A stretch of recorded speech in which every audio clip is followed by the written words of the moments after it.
Ils sont passionnés. Quand ils parlent de leur métier, ils ont les yeux qui brillent. C'est mon métier, ma passion. Bonjour, c'est Xavier pour Mon métier, ma passion. Et là, je suis auprès d'un producteur de miel et puis d'une productrice de confiture.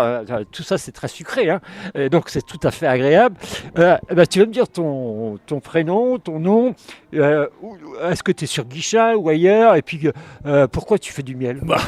Bonjour, merci. Moi, c'est Arnaud Lévéder et j'ai une petite entreprise individuelle. Je suis apiculteur, récoltant à Pont-Réan, à Guichen.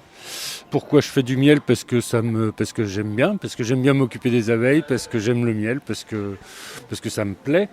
Et là, je m'installe à Pont-Réan, donc j'aurai un petit magasin à Pont-Réan, l'ancienne presse de Pont-Réan là, qui est en train d'être rénovée. Alors il y a eu un peu de retard avec les inondations, mais c'est en cours. Et puis pour avoir du miel, des produits locaux aussi, parce que je travaille avec pas mal de producteurs, notamment Florine, qui héberge mes ruches sur les vallons de Vilaine, ici autour de Guichen et de Pont-Réan.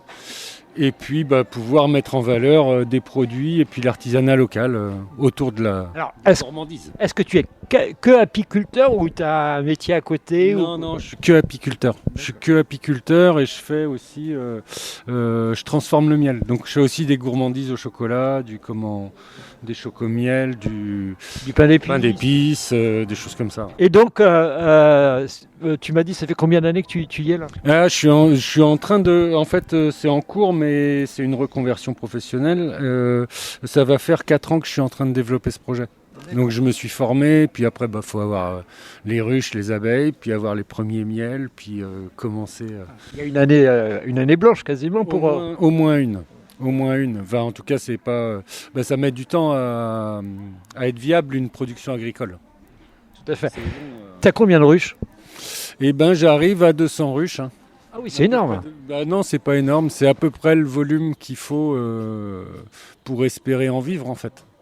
Ouais, pour avoir un équilibre financier, c'est au moins 200 ruches. C'est ça, c'est ce qu'on dit. Après, ça dépend. Il y a des ratios, et puis il y a des années plus fructueuses que d'autres. C'est ça. Donc, pour trouver un équilibre, on dit en tout cas qu'autour de 200 ruches, c'est à peu près l'équilibre. Et tu disais que ta collègue qui va parler tout à l'heure, elle accueillait tes ruches, mais 200 ruches, il faut trouver beaucoup de lieux là. Ouais, je travaille avec pas mal de collègues du coin. Je crois que je vous ai entendu.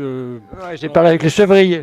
Exactement. Donc il a aussi des ruches à moi chez lui. Je choisis souvent des personnes qui sont installées sur des exploitations comme ça en bio dans le secteur. Donc des maraîchers, une paysanne confiturière Florine.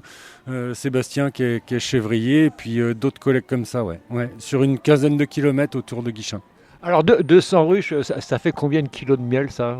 C'est variable j'imagine. Hein, ouais, c'est variable, ça peut faire on va dire 3 tonnes de miel. Ah oui, c'est énorme quand même. Non, c'est pas énorme. Alors il y en a qui... J'ai toujours l'impression que c'est... oui, mais 3 tonnes de miel, il en faut quand même pour... c'est une activité professionnelle, donc il y a quand même des charges, en tirer un revenu, ainsi de suite. Il faut quand même en vendre quelques pots de miel. Alors moi j'y connais rien du tout en miel. Le miel, ça se récolte toute l'année ou il y a vraiment une période où ça se récolte et puis après on attend 6 mois pour avoir du nouveau du miel? Il y a différentes façons de faire, mais ici en Bretagne, on a vraiment des floraisons diverses et variées selon l'endroit où on est. Donc moi, en tout cas, je fais une récolte au printemps, une récolte l'été. Mais par contre, je ne mélange pas les miels des endroits où je les fais. Donc selon l'année, selon les floraisons, le climat, en fait, ça fait des miels différents. Ouais, tu pourrais avoir du miel je dis n'importe quoi, du miel de tournesol ou du miel de... C'est ça, mais je fais plutôt des miels toutes fleurs, parce que après, sinon, c'est des récoltes qui sont vraiment liées aux floraisons. Moi, je fais une récolte au printemps, une récolte l'été. Ouais, donc obligatoirement, les abeilles, elles ont été butinées sur plusieurs fleurs. C'est ça, et moi, je transhume pas, je déplace pas les ruches selon les floraisons. Mes ruchers sont sédentaires. Alors, on ne peut pas parler du miel et des abeilles sans parler des pesticides. Où ça en est? Est-ce que c'est une crainte encore pour vous? On a plein de facteurs, comme beaucoup. Les pesticides servent à certains, desservent d'autres. C'est des équilibres à trouver. C'est difficile. Je suis pas forcément complètement à l'aise. On a plein de problèmes. En fait. Nous, on a un problème là de frelons asiatiques. On ne sait pas trop comment s'en dépatouiller. En tout cas, je peux comprendre que c'est vraiment une question difficile. Moi, je trouve qu'il n'y a pas de bonne solution. Il faudrait que tout soit raisonné. Il faudrait que ce soit équilibré. Puis, oui, non, ça reste un problème, les pesticides, les traces dans le sol, l'effet sur l'environnement global.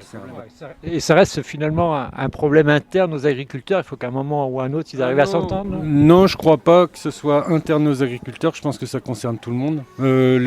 Les jardins de particuliers sont concernés aussi par les pesticides. Les gens qui veulent faire une production, quand ils se battent avec les limaces ou avec autre chose, parfois ils ne sont pas très regardants. Ils ont la main lourde. Et sur le désherbage de leurs allées ou la belle pelouse. Donc en fait, non, c'est un problème collectif. Alors les agriculteurs sont consommateurs de pesticides, mais pas que. C'est vraiment un problème global à mon avis. Alors bon, on arrête de parler plus ou moins de politique. Où est-ce qu'on va te trouver? Est-ce que tu fais les marchés? Comment on peut t'acheter ton produit, quoi? Ouais, on me trouve à Pont-Réan là très prochainement parce que je suis en train de finaliser le petit magasin dans le. Tu vas avoir pignon sur rue, comme ouais, c'est ça, cœur de bourg de Pont-Réan. Souvent le vendredi soir. Je fais une vente déjà et puis après ça sera ouvert. J'ai pas encore complètement défini parce qu'en étant producteur, mais sûrement le dimanche matin, proposer des moments conviviaux autour du goûter, proposer aussi de pouvoir déguster, goûter les confitures ou le miel, ou des chocomiels, mettre sur une gaufre, prendre un café miel, un thé miel, des choses comme ça. Un petit magasin. À faire quelque chose d'un peu convivial en même temps. C'est ça, un magasin convivial et gourmand. Est-ce que ta collègue peut venir nous voir ou voilà.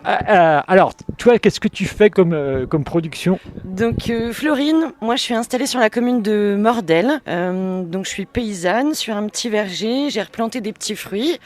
Et donc, je transforme cette production en confiture. Je fais des jus aussi. Et j'ai une activité aussi de récolte de sève de bouleau. J'ai une parcelle en forêt à Pimpon.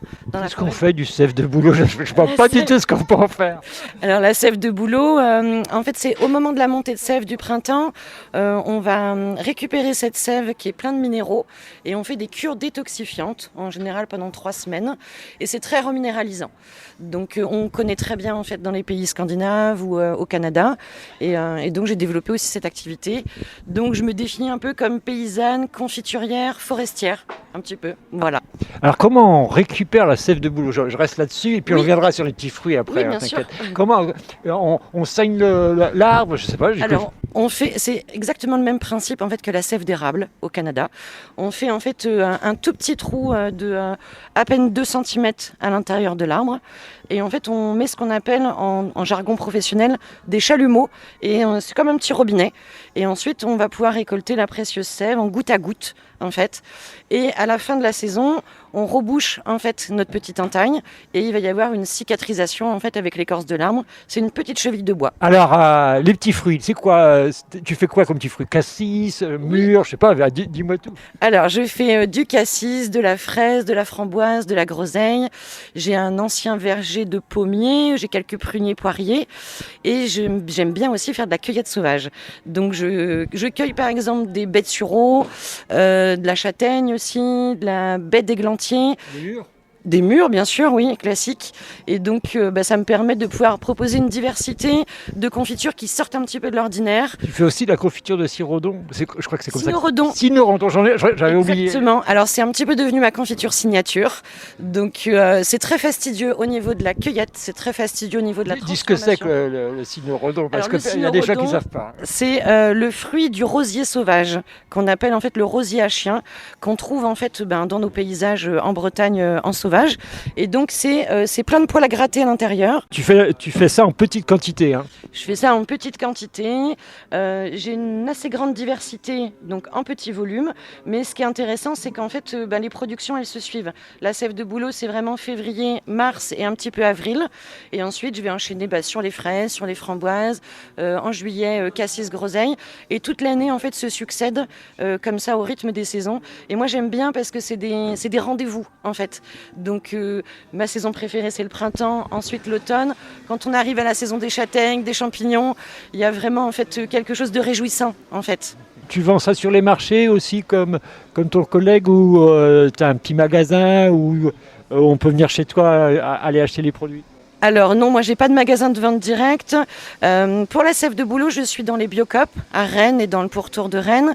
Et sinon, pour les confitures, je suis dans les magasins de producteurs et en AMAP. Alors les AMAP, c'est Association pour le maintien de l'agriculture paysanne. Et c'est une association de consommateurs qui se mettent ensemble. Et puis les gens, ils achètent le panier qu'ils veulent, un coup de la confiture, un coup voilà. Du fromage, un coup des légumes, etc. Oui, et après, on peut aussi nous retrouver les étés à la basse-cour, à la Prévalais.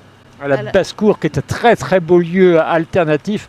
Il faut y aller tout le temps parce qu'il y a aussi des concerts, etc. Et c'est super. Exactement. Et moi, j'ai vu la naissance de ce projet-là avec le Jardin des Mille Pas en 2013-2014. Et donc, c'est un chouette lieu où on aime bien aller. Et il y a la rue du Pont, oui. La ruche du Pont qui est en cours de construction et qui verra bientôt le jour. Et effectivement, vous pourrez retrouver mes confitures à Pont-Réan-Guichin aussi au magasin de la ruche du Pont. Est-ce que tu as un site internet ou non? Alors vous savez, quand on est paysan, il faut faire tous les métiers. Il faut faire de la production, on fait de la transfo, de la communication, de la comptabilité. C'est difficile d'être sur tous les fronts. J'ai une page Facebook pour mon activité. J'essaye de construire un petit site internet avec mes petits moyens, mais je suis pas en fait hyper forte. Donc on peut quand même me trouver sur les réseaux. Il faut taper quoi pour te trouver sur Facebook? Alors moi, c'est le Verger de l'Utopie. Le Verger de l'Utopie, ça c'est tellement joli. Je vous remercie beaucoup et puis je vous dis à plus tard. Salut!